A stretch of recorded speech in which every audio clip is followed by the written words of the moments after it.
Tom Clark's 6M podcast is a Boink Studios production. And now, on with the show.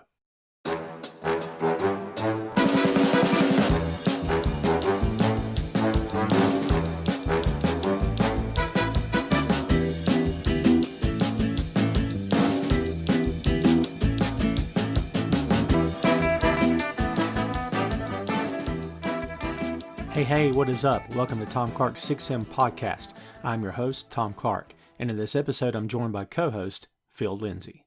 From the Marvel Cinematic Universe comes one of the most popular superhero films of all time, featuring a star-studded cast and a critically acclaimed epic, which inspired fans from all walks of life and spoke directly to a major segment of moviegoers who were thrilled to see themselves and their culture represented on the silver screen. We're talking about Black Panther.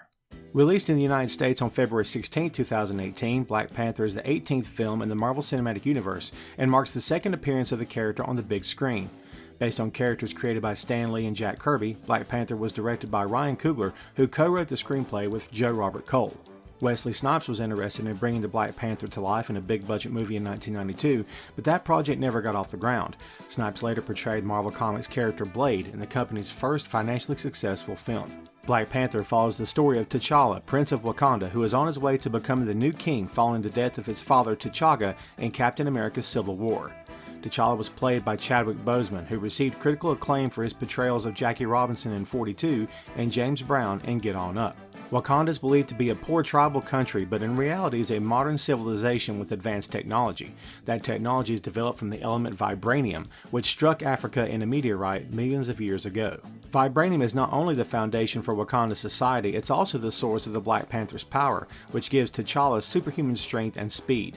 The mantle of the Black Panther has been passed down for generations and was previously held by T'Chaka, who was Wakanda's protector at one time. Much of the ongoing narrative in the film involves Wakanda's reluctance to share its collective wisdom and technology with the rest of the world. That narrative also comes into play when the villains of the film enter the fray. That storyline involved the theft of some of Wakanda's vibranium by international terrorist Ulysses Klaue, played by Andy Serkis. Klaue is joined in his exploits by Eric Killmonger, portrayed by Michael B. Jordan, who has a mysterious connection to Wakanda as well as a family connection to T'Challa. Killmonger becomes the primary antagonist of the film and battles the Black Panther for the crown of Wakanda. Though he is initially defeated, T'Challa fights back and faces Killmonger once again in the film's third act. Black Panther was hailed by fans and critics alike as a smashing success upon its release. It received rave reviews for the story as well as the acting of the mostly African-American cast. The film won 3 Academy Awards but was nominated for a total of 7, including Best Picture. Black Panther broke box office records and made over $1.3 billion worldwide, making it the highest-grossing solo superhero film of all time. Black Panther continues to be praised as an instant classic. Though Chadwick Boseman's untimely death in August of 2020 has put the future of the franchise in doubt, Black Panther remains an inspiration and a phenomenal piece of storytelling that is sure to stand the test of time. And that's the lowdown on Black Panther. So I'm sitting here watching Black Panther for the upteenth time. There was a point in time when I used to try to count the number of times I've watched a film just to have something to say. Well, I went and saw Batman, the 1989 Batman, in theaters 6 times, and I was keeping count. I did the same thing with a lot of movies. I was doing that with Panther for a while. And I'm like, well, I'll add the number of times I've seen the theater plus the DVD. I'm like, then I'll add the Disney to it. I'm like, all right, I'm starting to lose count because this has got to be, at any given time, Black Panther is my favorite Marvel film of all time. And in my opinion, one of the best movies that I've personally ever seen. I know that we talked a little bit before we went on the air today about the character and about the movie and things like that.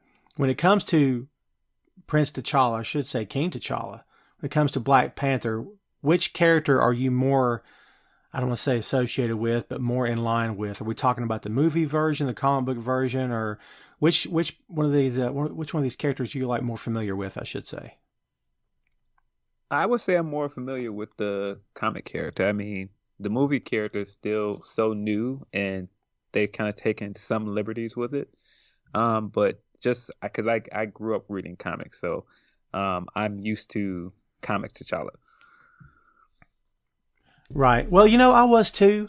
And there was rumors for years about, Wesley Snipes was purported to want to, I mean, he was seriously on board. They had a script.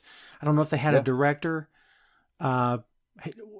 was he going to direct the thing and star as well? Am I remembering that correctly? Why? Because I think with the one you're talking about, I think that was New Line Cinema, I think you're right. Yeah. and I I think they had a director. I'm just drawing a blank right now. I think they had a director. I keep thinking John Singleton, but I think that's wrong. I think John Singleton was going to do Luke Cage. That sounds right. Yeah. Man, I'm still waiting on that movie. I'm telling you right now. Yeah, I love the TV show, so I was hoping that we were going to get a movie. Dude, that show was so good.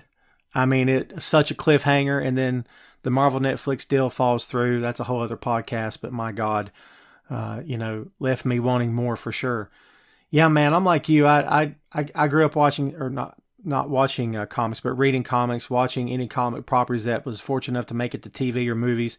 I'm old school, man. So when I was a kid, there was nothing to watch. I mean, we had the original Superman films, and that was about all we had. We had animated series, cartoons. We had, the Incredible Hulk was on TV. Bill Bixby, Lou Ferrigno, of course.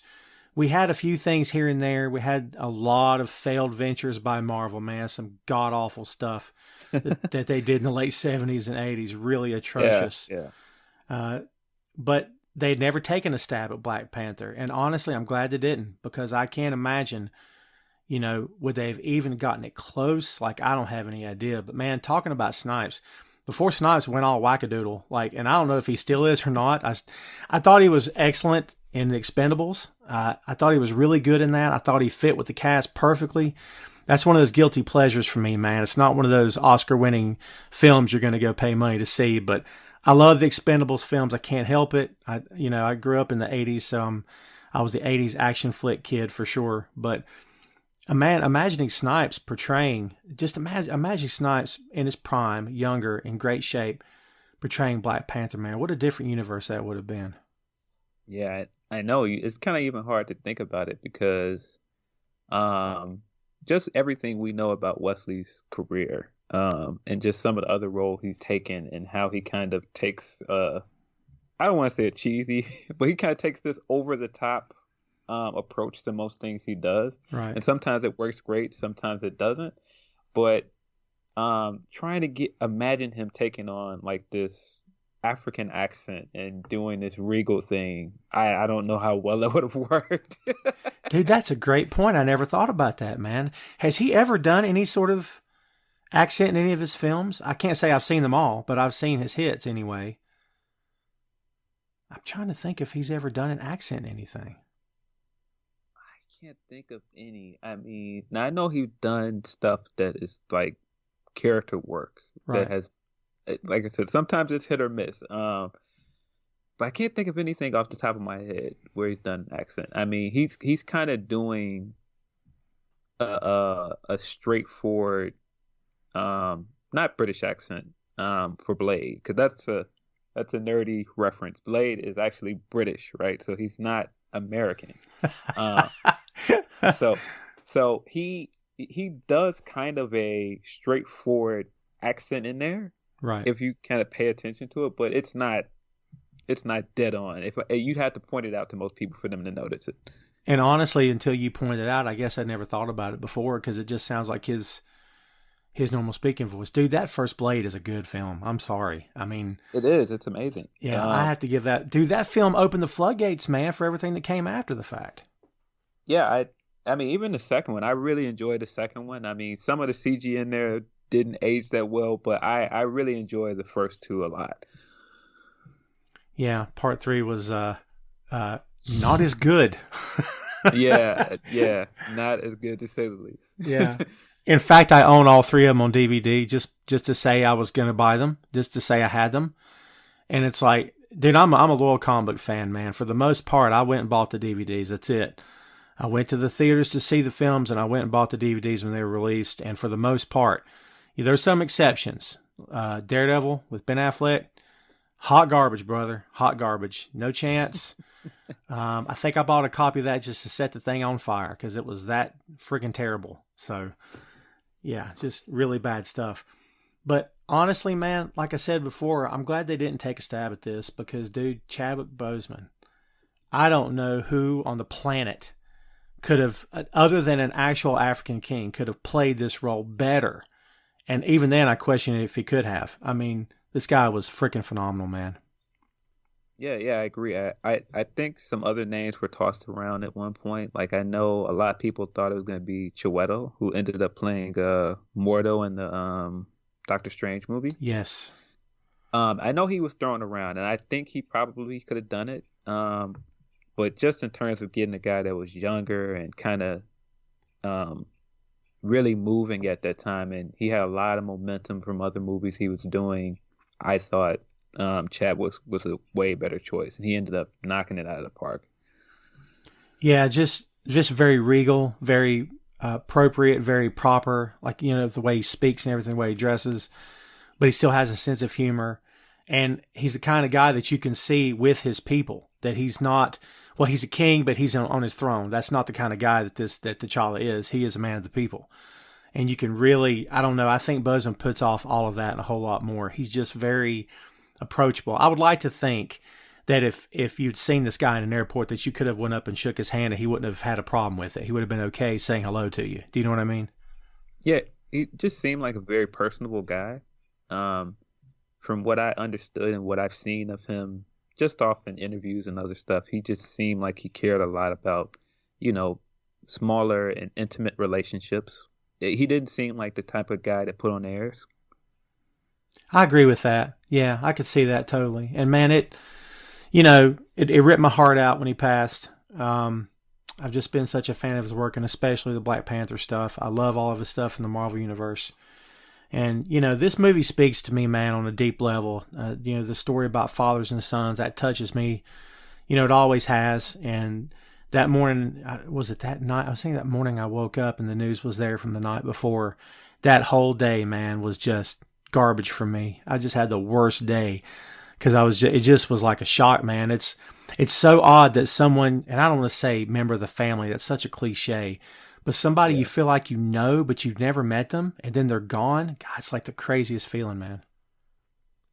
Yeah, just knowing everything we knew about Chadwick at that time, and just knowing just some of the choices he made career-wise, and some of the choices that he made that we still didn't get to see. Like, I mean,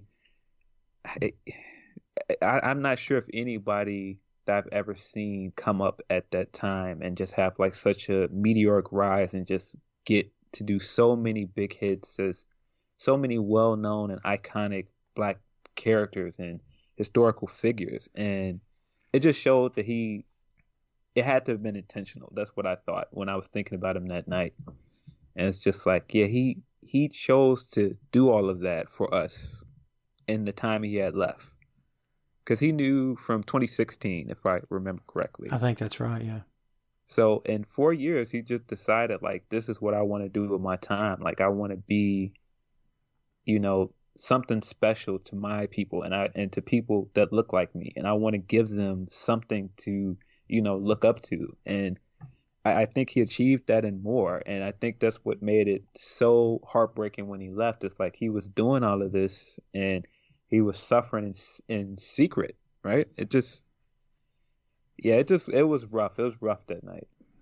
That's terrible, man. Like you said, the fact that he knew for so long, kept it under his hat, only his closest family knew. Dude, some of his close friends say that they didn't know, which is surprising, you know? Yeah, he didn't seem like that kind of guy, though. He didn't seem like the type of guy that would complain. Yeah. Yeah, I agree with that. Very much guarded his privacy. Hard thing to do in 2020, especially with social media. I mean, it's hard to. You can't go on Twitter right now and tweet "I like cheese" without 6 people attacking you for it. What do you mean you like cheese? What's your problem? I mean, like what? What's that mean? People have no life, man. I don't get it. They have no life and they just feel the need. Dude, this has gone far beyond, you know, the term keyboard warriors. I don't think it's got anything to do with false courage anymore. I think it's just people just legit get a rise out of being jerks. I don't know how else to call it, man. And dude, people bagged on Chadwick, man, online because of the weight loss and stuff and gave him grief over it. People that had no business saying anything, that didn't know him, and then like the guy passes away, and if there's any justice in this world, all the schmucks that talk smack to him, a curse on them. I'm sorry. I just what a terrible. I mean, how can you be that way to people, dude? I just don't understand. Yeah, that was something I definitely thought about that night too, because I mean nobody knew he was sick. I think some people just assumed he had lost weight for a role, Right. or maybe he was doing something else, and it's just one of those things. Like it's like you just never know what anybody is going through. Like you should just never assume the worst. You should never make something into a way to mock someone. You just never know what they're going through. Yeah, absolutely. Dude, you mentioned all the stuff that he did in the short time that he was here. I mean, it kills me because now I just wonder what more could he have done? Do you know what I mean? Like, what was ahead of him in the future? I mean, I don't. Were there any rumors about roles that he had been talking about? Was he being mentioned for anything? Because I know once you sign on for Marvel, you don't sign for one film. You sign on for a Yeah. whole slate of movies I mean, this is years commitment for years. So I don't know if there was ever a rumor of anything, any other role he had his eye on. I think he was completely committed to playing T'Challa at this time. Well, I know he was signed on for a movie about Yusuke, who's like the first ever black samurai. Oh, And this was dude. like a real person, and he was going to play them in the movie. I know that was something he was signed on for. I think he had another project in the works that I'm drawing a blank on. I know he did the voice work for the What If series. Oh, that's great. And but I'm not sure if he's done anything else. One of the things that I thought of immediately when I saw that he passed was that um his career path was he wanted to be a writer and director. He never wanted to be an actor.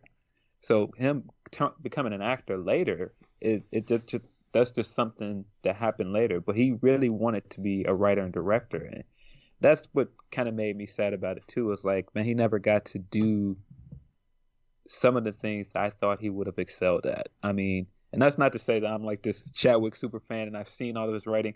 I just would have liked to see what kind of movie he would have made. Right. No, I get that. And unfortunately, we won't have the chance to do that now, obviously. And that's the shame of this whole thing. But, you think about the nuances that he put into his portrayal, stuff that a director can't really tell you to do. You just know to do it. And he did all those things portraying T'Challa and just made the performance top notch. I thought, and I think a lot of performances in the Marvel Universe are fantastic because they've got the right people doing it. They've got the right actors and actresses who are committed to these roles, who are having fun, who take it very seriously, who don't laugh at the idea of playing a superhero. I mean, dude, back in the day, you couldn't get a quote unquote serious actor to play a superhero. It wasn't happening. I mean, they laughed at that. I mean, they offered the role of Green Goblin to John Malkovich, and he laughed at it. He said, I don't do comic book films. This is beneath me." And I'm like, "Okay, well, thanks for playing. We didn't want you anyhow." Because William Dafoe was like, "Damn, I'll do it. I'd love to do this," Yeah. and he killed it. He absolutely killed it. So yeah, man, it's those days are gone, thank goodness, and now it's portrayed as more of a serious medium. Dude, when it comes to and because I'm curious on your opinion on this, on the Black Panther movie specifically, did it, like going in to see this film, did you go in as more of a fan, or did you really go in with the mindset of, I want to see how this looks? I mean, it was primarily an all black cast for the first time, I know for the first time in a comic book film. I mean, was all of that weighing on you when you went to see it, or were you more just of a fanboy saying, I just want to go have fun and watch and see what they did with this character? Was it a little bit of both? It was a little bit of both, and one implied the other in a way because I'm so used to what I know of him from the comics, and he's kind of one of those characters where I'm like, they're never gonna do a Black Panthers movie and do it well and do it Right. justice. I've always thought that. So when I saw him show up in Civil War and he looked great, he had a accent that didn't sound hokey, and seemed like they could do it. I was like, okay. And then when I saw the cast that they brought in, and I saw that they brought in Coogler and I saw that they were bringing in all these black creatives to write it and do the I mean, not the character design, but costume design. I was like, okay, this could really, really work. And when the first trailer dropped, like I was just like, this looks unbelievable. Um, and I mean, just as a black man, it just was so, I don't know, it was just so inspiring to see it come together. I went to go see it with my dad. My Mhm. dad's in his 60s, but we don't really go to the movies that often anymore. But that was definitely one of those where he called me like, no, we've got to go see this together, and we went to go see it opening day. That's so cool. Man, dude, I have heard that story from so many people. And it's like, yeah, I took my mom or I took my dad. They don't go to the movies, but they had to go see it. Dude, I've heard that exact story. I mean, that's what this film does for me, man. It brings people together. And, you take out the Black Panther costume, and this isn't really a comic book film. It's just more of an action film. And, even if you had a hang up about, oh, I don't do comic book films, well, it's not. I mean, it is, but it really isn't. It's just about, this guy, and he's trying to do the right thing, and he finds out this dark secret from his father's past and this murder that he didn't know about. And, then we see Eric Killmonger, who was, dude, talk to me about Michael B. Jordan, man, because I'll preface that with this. One of the great things that Marvel does in their films is they will give you a villain that in the end you end up sympathizing with, and you didn't even know it was going to happen. Their villains are not black and white. Their villains are shades of gray. And Killmonger, even though he was a bad guy, he did a lot of bad things. When you see his past, you're like, God, now I get it. I get where all the hatred comes from, man. Jordan killed it in this role, did he not? Yeah, I mean, and there's several characters in this movie that kind of tried to steal this movie, and he definitely had moments where he was far and away one of the better characters in the movie. Um, I mean, just everything. He's just such a complex character, and I feel like Jordan played it so well. I mean, just his relationship to his father was done really well. Because those are kind of things that you don't get with Killmonger in the comics. Like Killmonger's a great character in the comics, but you Right. don't get some of the connection to Wakanda in the same way. So I haven't read the books in a long time. It's been years. So get me up to speed on Killmonger, like the last thing that you know of him. What is kind of his backstory as opposed to what we see in the film? I haven't read any of the newer comics, but I know Killmonger's story is kind of the same in the sense that he got banished from Wakanda and he came to America, and then he, developed all of this knowledge. He developed all this experience as a mercenary, and he came back. So those things are all the same, but we don't have the same connection with family heritage. Like he's not related to T'Challa. Interesting. So they did, like you said before, take a few liberties with the story and change a few things. I think it served the story though. I mean, right? I think it really added to the vibe that the script was going for. I think that making those connections really added something to the movie. Yeah, absolutely. I think there's certain parts of it, like him being banished, well, not being banished, but him finding his way back and just knowing about Wakanda from stuff his dad told him and never actually being there. Because from what I understand, Killmonger in the comics has been to Wakanda and he's been banished.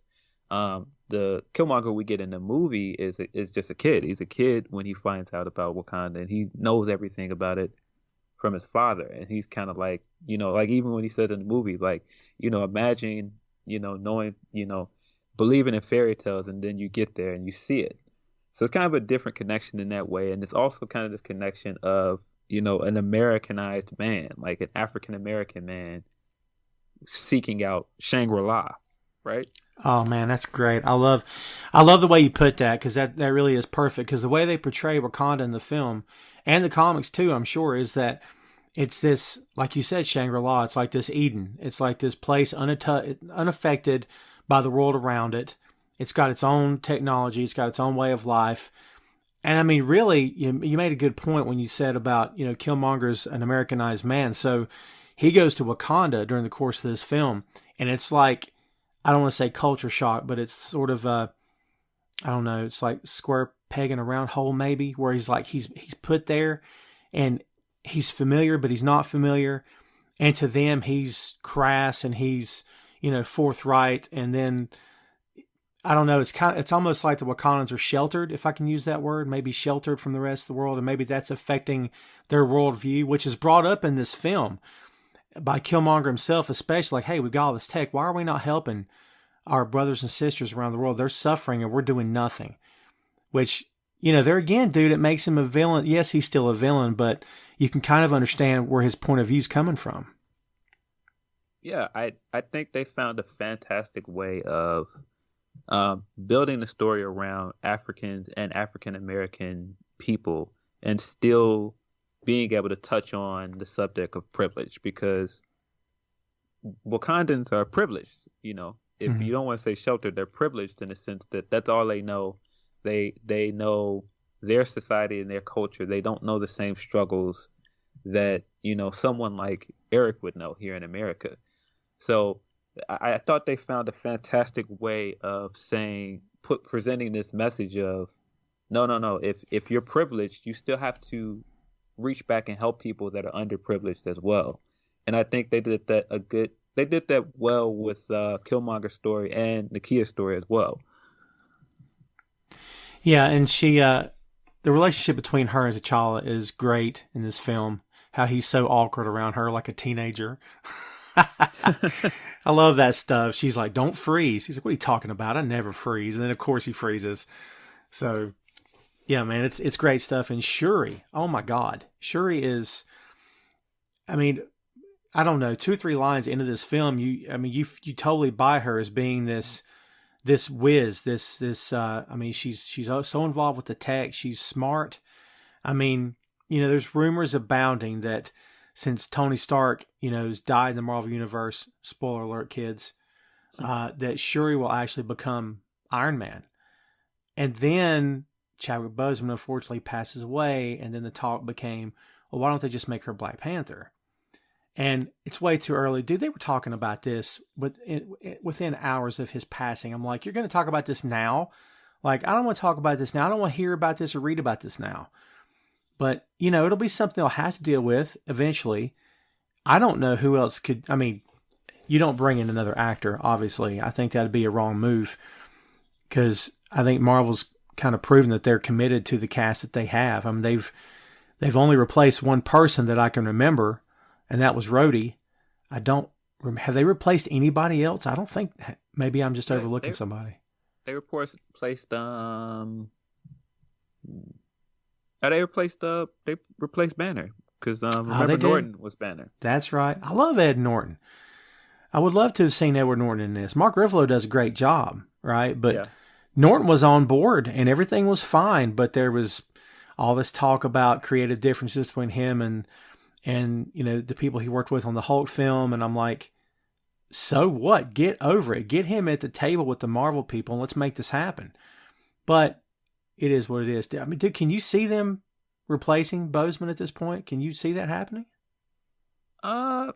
It depends on how they do it. I think there's a way to replace him. I think there's also a way to pass on the mantle if they want. It's just so soon. You just never know. Of course they're having the conversations behind scenes. Mm-hmm. I don't know. It's tough to see anybody else in that role, but at the same time, it's tough for me to just say, let's just mothball it. Let's not let anybody play the role, because I feel like what the movie meant to people kind of means more than just that. I think that's bigger than just one actor. You know what, man? Yeah. And with you saying it that way, that does make the scope seem a little bit bigger than what I was thinking initially. If you really put it in those terms, then yeah, if you're serving the greater good, then yes, we have to do this.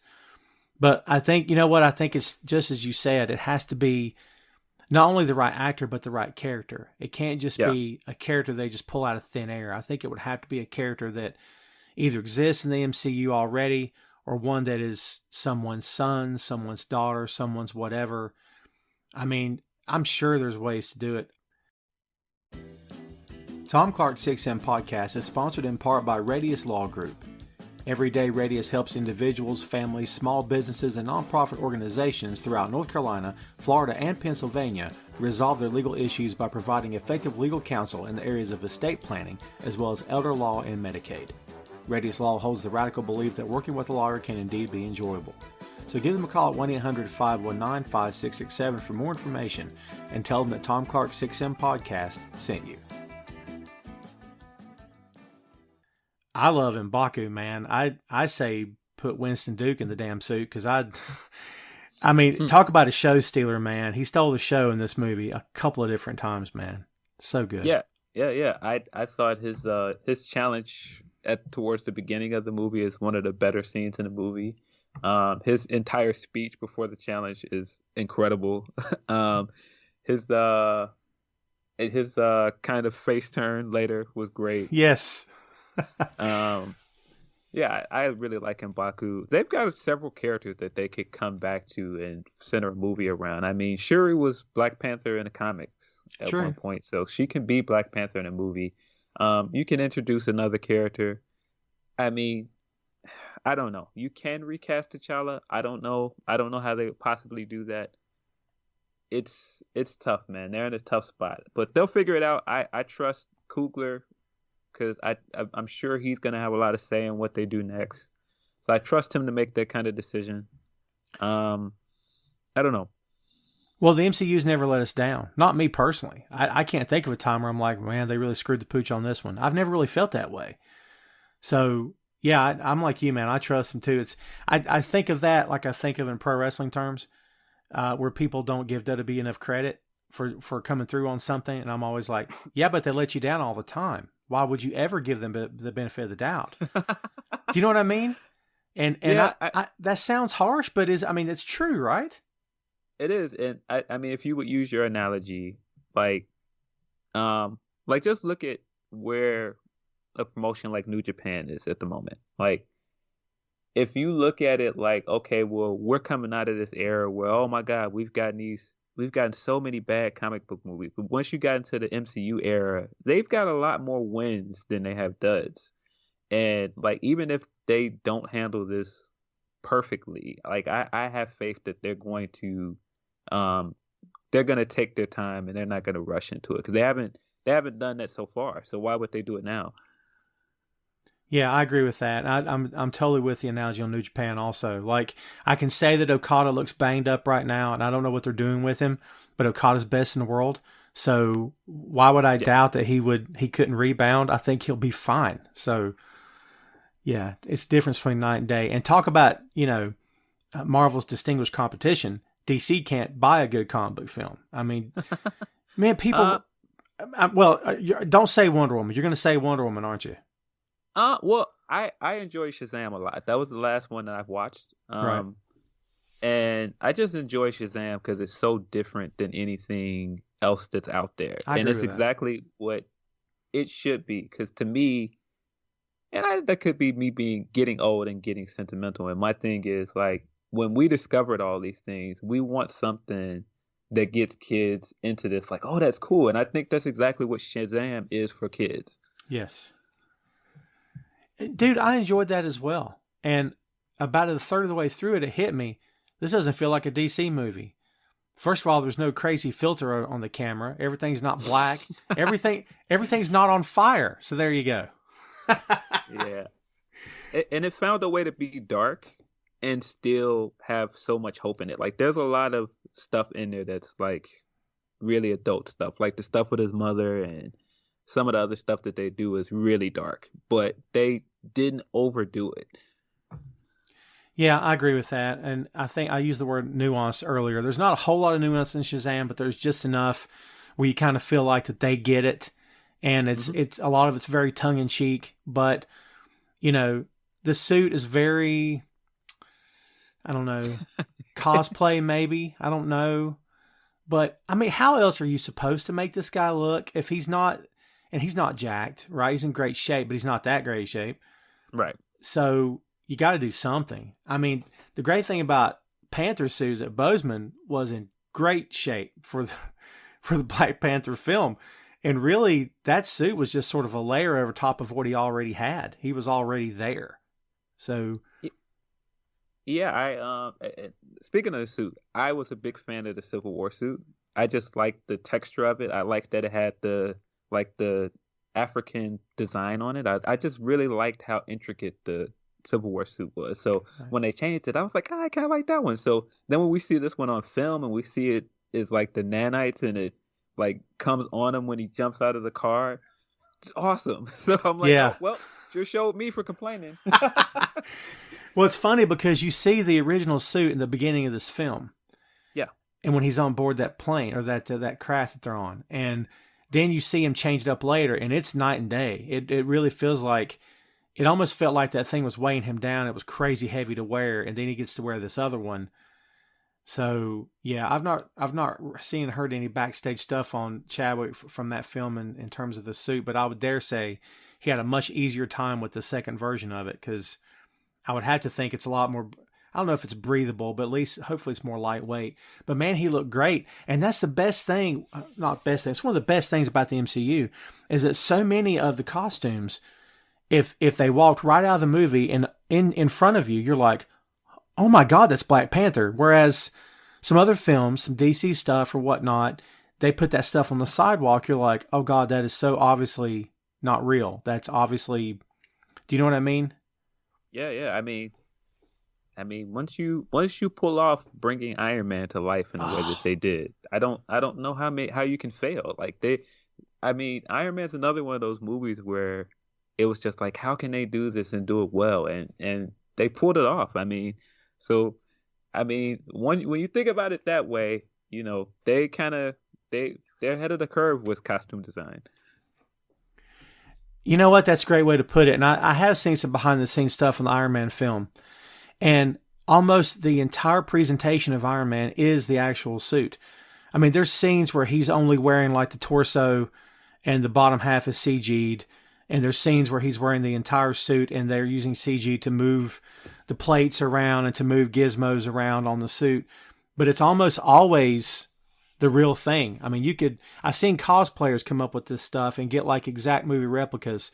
And I'm like, God, that's dead on. That's almost perfect to what was in the film.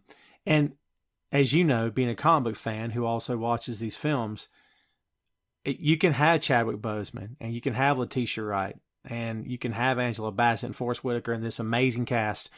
But dude, if that suit looks wrong, forget it. Game over, because you're not going to be into that film. I mean, you might excuse it, but every time he's on camera, you're going to be like, oh God, dude, this is so not working for me. But thank goodness they nailed it. Yeah.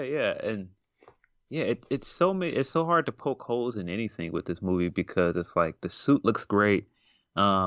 Everything just seems so authentic. Like none of the stuff that they present you as African, none of it seems hokey. None of it seems like it's not something that you probably would have saw in the 90s where you see this like cheap version of what it would look like, what Wakanda would look like. I mean, I think that's just the magic of them having, you know, Black creators behind this and going, no, this is what it should look like and this is what it should sound like. And I mean, even the music and the soundtrack of it is just incredible. Oh my God, absolutely. And the sound fits the tone of the film. Yeah. All the music completely fits. And I don't know if it exists, but I want the score to this film. And I've looked, and maybe I'm not punching in the right keywords, but I want just the score. Cause it's out there. I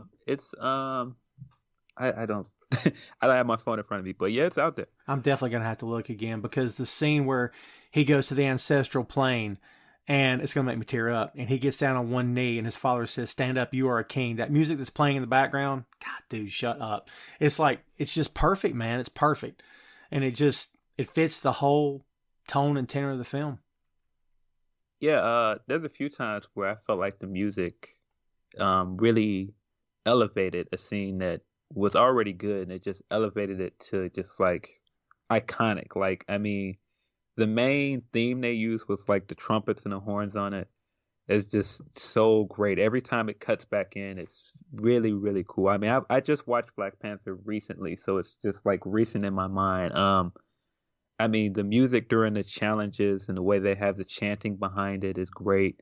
Um, none of like the African elements that they added to the score ever feel like they're out of place. They're all presented well.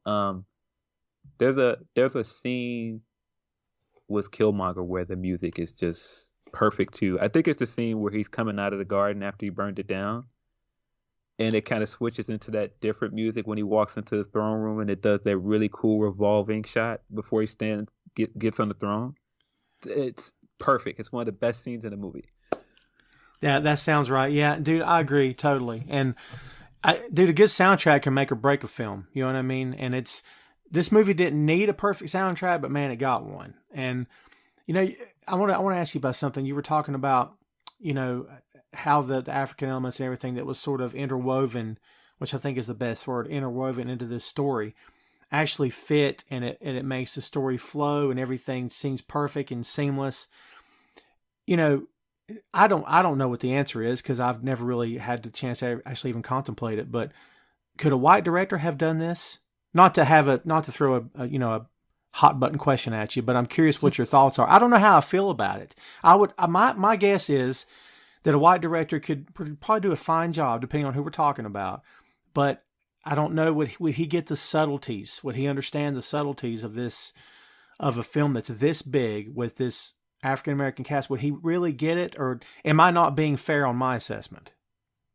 I think it's a very fair question, and I think there's a possibility that a white creator could have came in and put together a good Black Panther movie.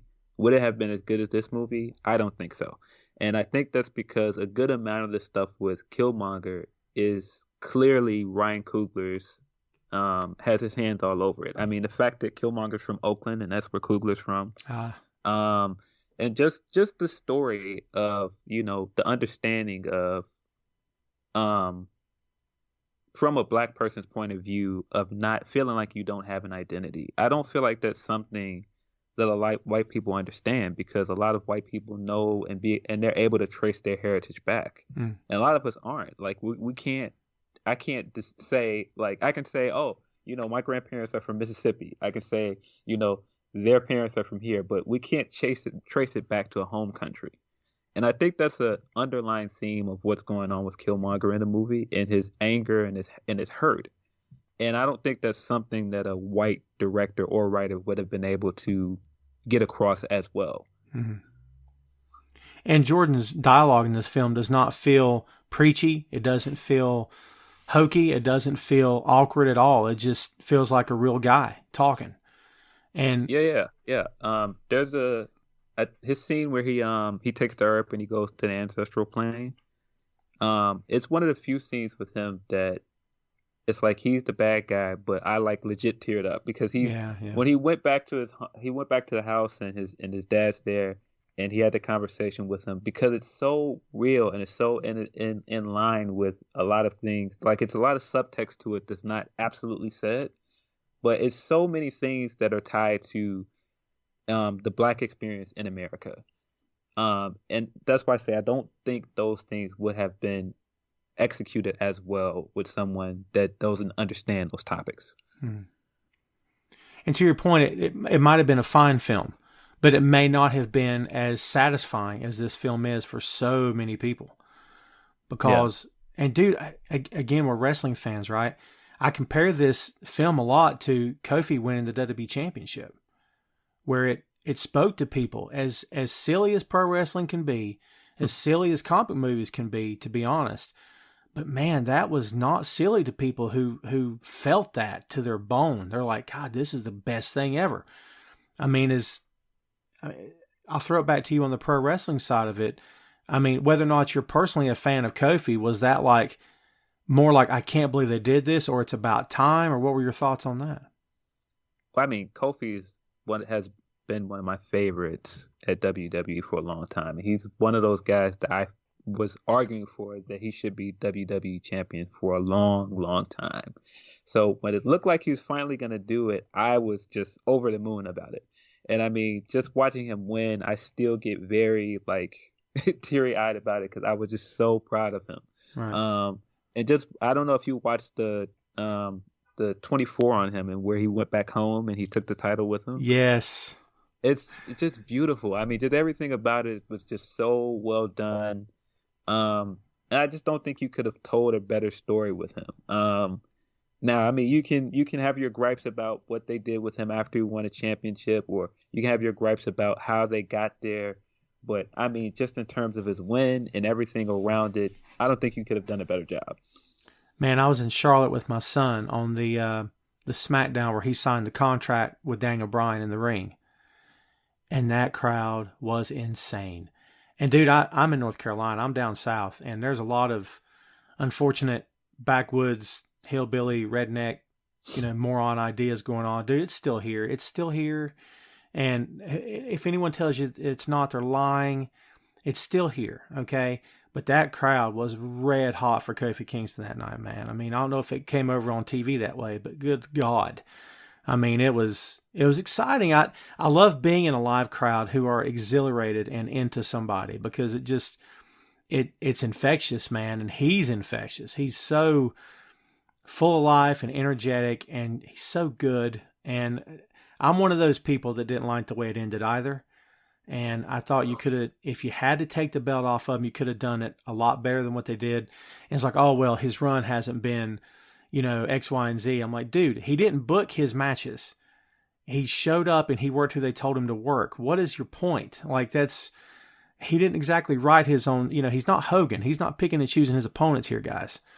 So, yeah, that part of the argument I never understood, actually. Yeah, I thought he looked great as champion. I mean, you can't get much better than coming out of WrestleMania and legitimately beating AJ Styles. I mean, legitimately going over some guys that he would have never even been in a ring with before. That's true. And so, I mean, I thought he was great as champion all the way up to the Brock stuff. I didn't have a problem with some of the other stuff. I mean, you could make the argument that the Ziggler stuff dragged on too long, but I thought he was a great champion. And that's kind of why it was so deflating that he lost the way he did, because he was booked so strong before that. So it's like, you're telling me he's booked strong enough to hang in the ring with this guy and this guy, but he just goes down flat like that to Brock? You didn't even do it to AJ Styles. Like, when AJ Styles faced Brock, he didn't go down flat like that. Yeah, man. That bell rang and it was Brock smash all over again. That's what he does. And, yeah, they just fed Kofi to him, man. Feeding him like Daniel the Lion's Den, right? I mean, yeah, I don't know. I mean, dude, Brock Lesnar's a whole other podcast. I'm going to tell you that, my friend, for real. Like, but there again, but Brock's not booking his stuff either, right? He's just doing what he's told as well. So, Yeah, it was a number of things about the way he lost that just didn't work. I mean, if you're going to present him as this guy that is an underdog and he's indomitable, like, why would you just have him go into this match and just give up? And then even afterwards, he doesn't even fight for a rematch, nothing. He never even says anything about it. He just walks back to the tag division and gives up on it. Like, that doesn't make sense. No, it doesn't. There's never been a payoff from that. There's never been a payoff. There probably never will be. Unfortunately, there never will be, which makes no sense at all. But yeah. Man, I'm with you. That just, I love the journey, and I loved how it happened. I loved how a lot of the stuff went down, but the end is just insanely sour. So we're talking about some of the performances in this film, and I mentioned Forrest Whitaker. I mean, anytime you include Forrest Whitaker in a cast, you're automatically adding something to it. You're adding sophistication. You're adding, what is going to be a great performance. Even if the movie's a bomb, he's going to do his part. And man, I thought he was fantastic as Zuri in this film. Yeah. I thought he was great. He has so many people in this movie that they weren't in it a long time. Like, even Angela Bassett wasn't in it a lot, but she did so great with the material that she was given. And I think Forrest was another person like that. He was given, I don't know, maybe like 2 or 3 big scenes, and he just knocked it out the park. Like, I think the scene with him and T'Challa in the garden, when he came and asked him to tell him what happened, they chewed the scenery up in that scene. Oh yeah, for sure. Yeah, and he's so good. And I I can't say that I saw the swerve coming. I can't say that I knew what had happened. But when they showed the second flashback and showed Killmonger's father, T'Chaka's brother, he's killing him, and I'm like, okay, that just completely changed this film because now T'Chaka is going to be viewed as, he was this noble king and this great warrior and this kind man that we saw, in Civil War, and T'Challa's father, and he's passed, and it's a terrible tragedy. But now you see, oh God, look what he did to his own flesh and blood. Like that was, I mean, that's Marvel taking a chance, right, and doing something. But and also, it's not just your typical superhero feel good, yay, we won the day kind of movie. There's a lot of texture to this film for sure, especially with that. Yeah, I think it was a really good way to handle it. I just had a conversation with somebody recently about Black Panther, and I think some people come into Black Panther and they are like, well, why is he so cool in Civil War, and why did he come into this movie and he's not as cool for some people? And I think they did this fantastic job of telling this arc from Civil War to this movie. And that he was in Civil War and he was looking for revenge, and he was just like, nope, I'm this cool, great guy, this cool, great character because I'm chasing the Winter Soldier down and I'm trying to kill him. But at the end of the movie, he had accepted it. He had accepted what happened and that he was fooled, and all he had left was grief. So when we see him in his own movie, he's still grieving. And so once you get to the point where he finds out that his father also lied, it's like, well, I'm trying to live up to who he was as a king. I'm trying to be what he would want me to be. And then I find out that he's not what I thought he was. Yeah, dude, that's a great way to put it too, man. I guess I never really looked at it in those terms. But yeah, like you said, he wasn't really grieving Winter Soldier. He didn't have time to. Yeah. Which makes perfect sense. He didn't have time to grieve. I mean, it was, like you said, he's on the hunt for this guy that he thinks killed his father. And then, I mean, the fact that T'Chaka is guilty of what he's guilty of plays back into the notion that, why are we hiding this tech? We should be out there helping people. And I think that probably made T'Challa's decision a lot easier to do what he did at the end of the film. Yeah, I think if you come into it at the beginning of the movie, you're not watching a origin movie, because a lot of times we get these movies and it's the origin of how this superhero became a superhero. We're watching the origin of how he decided what kind of king he wanted to be. And at the beginning of the movie, he wants to be what his dad was, a king. And then when he finds out my dad made this mistake, it freed him to be a better king. Yeah, and he far surpassed. I mean, but by the end of the film, you kind of feel like he surpassed his father in terms of, he's grasping hold of who he is, claiming his own identity, separating himself from his father to the point of, I've got to be my own man. I've got to do this the right way. And, this is jumping way ahead to the end, but, the closing scene with Jordan, and he's on his knees and they're watching the sunset or the sunrise, I guess, sunset. And, man, that's hard to watch too, because you're in that moment, you're like, okay, I get it. I get why, because, much like T'Challa, Killmonger's story is also one of, he's on the hunt and he's out for revenge, but he doesn't have a specific enemy he's trying to kill. Like he funneled all his aggression toward Wakanda, and that's the eventual enemy. But along the way, he's killed a lot of people who probably didn't deserve to be murdered. And, he spent his whole life acting out this aggression. But you kind of see at the end of the film, I can't justify why he did what he did, but I can kind of understand it. And there again, man, just that Marvel's way of putting that into a film that kind of throws you off balance, because you kind of expect, I'm going to hate Killmonger, I'm going to hate this guy as the villain, and then you get something completely different. I mean, like you said before, I think that he did steal the show a couple of different times in this movie, that, he sort of owns it every time he's on camera, for sure. Yeah, I mean, when you look at it in the sense of, he came into this movie very sure of what he wanted and very sure of that I'm here for revenge. So when he challenges T'Challa's still like lost. He's completely lost in that scene. And Killmonger just completely takes advantage of it and just cleans him up in this challenge scene and just chucks him off a cliff. It's just done so well. Yeah, and in fact, I just got out of that scene because I'm watching the film again right now. So yeah, man, and right now I'm looking at the skyline out the windows now as Nakia is talking to Okoye, and dude, there can't enough be said. And I don't care if it's green screen work. I know it is. I don't care. I mean, you have to give credit where credit's due. There's an art to doing this. It's not just throw up a green screen and run it through a computer. There's art to doing this. And man, I swear it feels like a live, vibrant city outside those windows. It's great stuff, man. Yeah, I mean, and just to the point earlier, where they've never done a disservice to like these fantastic areas before. Like just like even in Guardians Nowhere and all of these locales look amazing. Like Asgard looks amazing. And Wakanda's no different. Wakanda looks like this big bustling utopia. It doesn't look like, oh, it's just some run-of-the-mill city. Like it looks like it's tied to African culture, but it also looks like this technological like wonderland. It's got enough to feel familiar, but it's got enough to also feel new and updated too. Yeah. I mean, I was talking to a friend of mine. We've done several shows talking about the Marvel Universe, and we keep coming away with the same things. Like, man, I would love to visit Wakanda.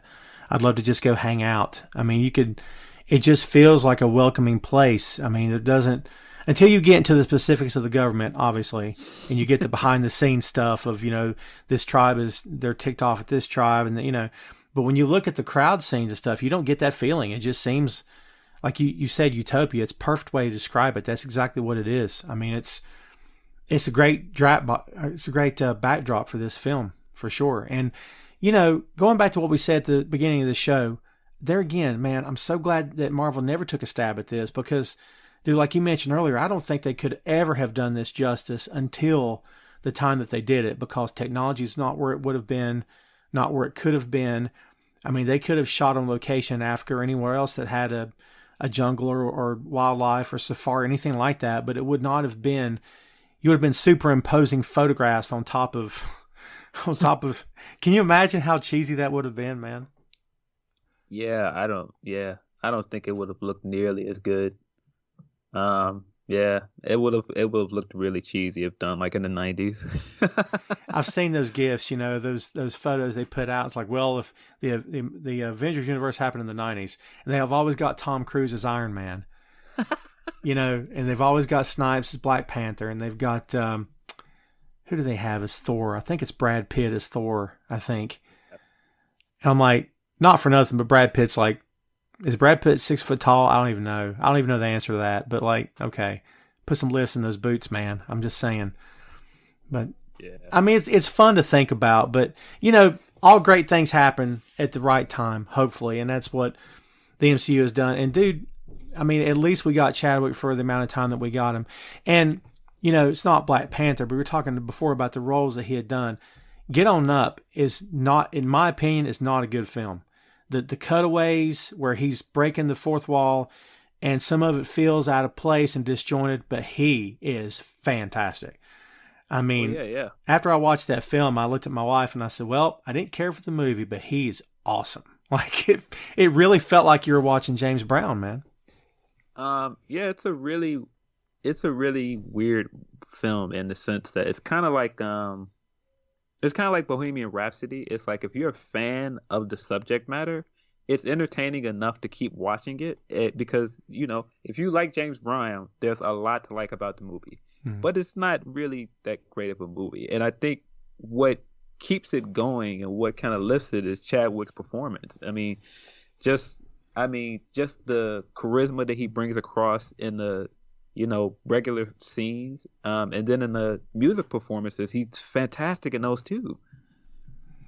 Yeah, he completely inhabited the character, and that's one of the things about him. It's a lot like Johnny Depp and guys like that, where you kind of forget who's playing the part, and you feel as though you're actually watching James Brown. We don't know what T'Challa would sound like or what he would look like, but I know now because Boseman brought him to life because he, he is T'Challa. I mean, and for my money, anybody, yeah, you could have put anybody in that role, but seeing the way he handled the performance, I mean, it's just, I don't know how else you could have done it with anybody else. He's just great. So I know they were talking about doing a part 2 to this. Obviously that's on hold. I think they had the story written for part 2. I believe. I could be wrong about that. I think they had like I don't think they had a script written for it, but I think they had like a rough idea of where they were going to go with it. But yeah, I can't imagine how do you move forward now? Like, I don't know what you do now. Yeah, it's a tough one, man. Like I said before, I would be fine with Letitia Wright. I don't know if Letitia Wright would be fine with that. I mean, they were a family by the time they were done with these films, and very close connection. And you see them on those press junkets they were doing, promoting the films, and you could just tell this was a family. This wasn't a cast of characters. These people were close to each other, and I can't imagine being that close to the guy, knowing that he's no longer there, and then being told, "Hey, we want you to." I mean, maybe I'm dead wrong, and she'll handle it professionally, and then she'll consider it an honor. I don't know what the answer is, but I don't want to see this character stop. People talked about, well, Heath Ledger's dead. They should never do the Joker again. I'm like, yeah, but the Joker's been around since the 40s. So how do you just stop? And then you see what they've done with him in Suicide Squad, and you're like, yeah, maybe should have stopped because yikes, you know what I mean? And then, Joaquin Phoenix did what he did, and as a separate film, it's fine. It's very disturbing, right? But I kind of get it. But yeah, man, so in your opinion, if you were part of the big round table of guys at Marvel talking about this, and they pitched it to you and said, hey, Phil, what's your take on this? What's your answer? On what to do in the second movie? Or what to do, period. Do we keep going? Do we stop? Do we recast? Do we use somebody we already have? I mean, if the idea is pitched to you, how do you respond? Well, I think you definitely have to come with a Black Panther 2. It was too big of a cultural moment to just say, let's not go back and do a sequel. There's too much material you can still go back to in a sequel. I think you have to continue. Now, I don't know, do you recast? I mean, it's so touchy to say recast now, but at the same time, I can see someone else stepping into the role and doing it. I don't think it's impossible. I also don't think it's impossible to take a character that's in the movie and give them the mantle. There's ways to do it. I'm not sure how to do it, but I definitely think they should continue. I think there's plenty there to do. It just seems unfathomable to think of it without Chadwick, though. It really does. Because he took it so seriously. He really did. It's that, and it's just like when we're introduced to anything Wakandan, he's the first person we saw. True. I don't know. Yeah, he is T'Challa. Like I said, there was not a T'Challa before him. There was not a Tony Stark before Downey. We'd seen Banner. To your point earlier, we'd seen Banner. We had heard about Nick Fury. We had, we saw Nick Fury if you count David Hasselhoff. Don't know if you are, but, we saw Nick Fury back in the day. But, we've seen these characters in other forms. We've seen them in cartoons. We've seen them in live action. We've seen them in bad 70s TV shows. But, we'd never seen Black Panther. And it's like, I don't know, like to your point, man, I don't know how you continue now. I'm with you though. I think it does need to go on. I don't know. I'm of the same mind, man. I don't know how you do it, but I feel like there's enough of a demand there. That's like going back to Kofi. That's like asking the fans, would you like to see Kofi as WWE champion again? Can you imagine how many people would vote yes to that? Yeah. Like, of course they would. Like, just because it ended on bad terms doesn't mean it has to end. I mean, if Big E were slid into Kofi's spot and said, "How'd you feel about Big E's WWE champion?" Well, yeah, he's got everything necessary to do it. I mean, why not Big E? And maybe that's the question here: is why not Black Panther? Why not push forward? Was there anything about and I know it's a big question to ask, but Was there anything about the comics in terms of the character that you would like to have seen in the movie? Do you think they covered all their bases? Was there anything you feel like they left out? I would have liked to, and this is definitely a Black Panther 2 thing, because a big part of a big part of Christopher Priest's run was Black Panther living in America. And I definitely wanted to see him come to America and live in America and see how he would have responded to certain cultural things here. There was so much potential for that for a second movie. I definitely liked the way they handled it, though, that everything took place in Wakanda in the first movie, though.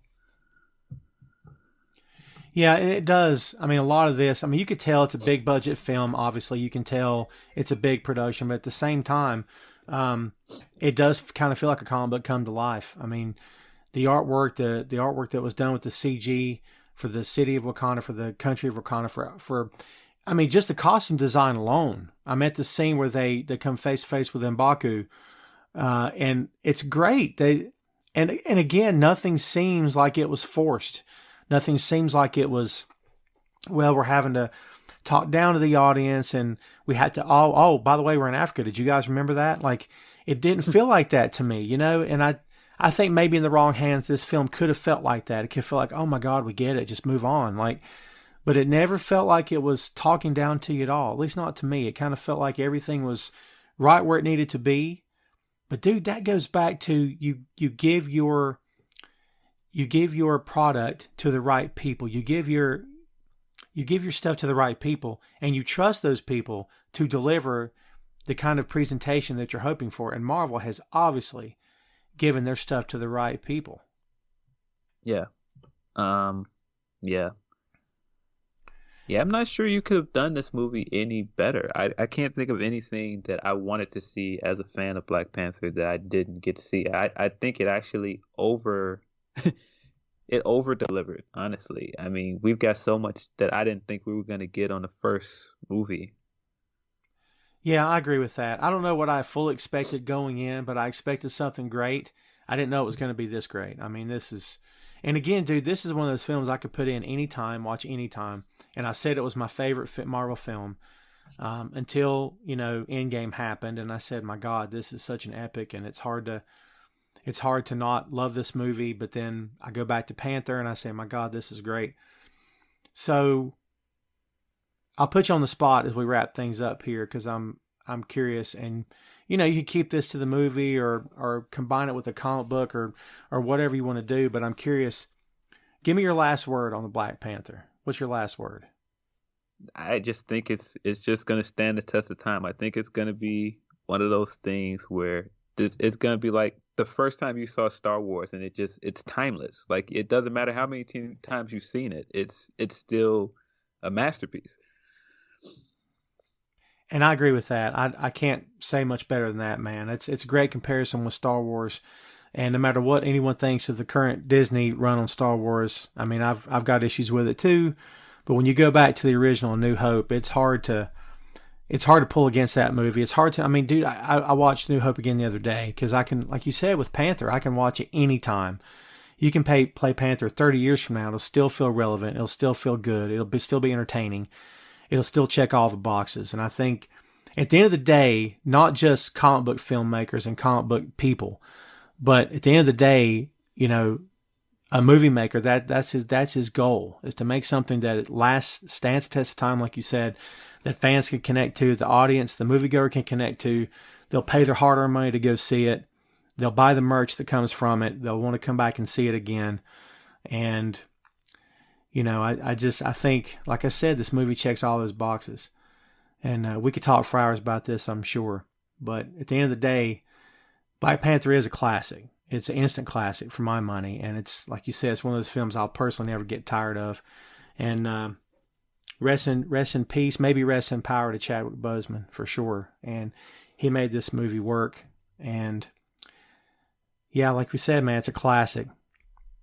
And that is Black Panther. Hey, thanks for listening to the show.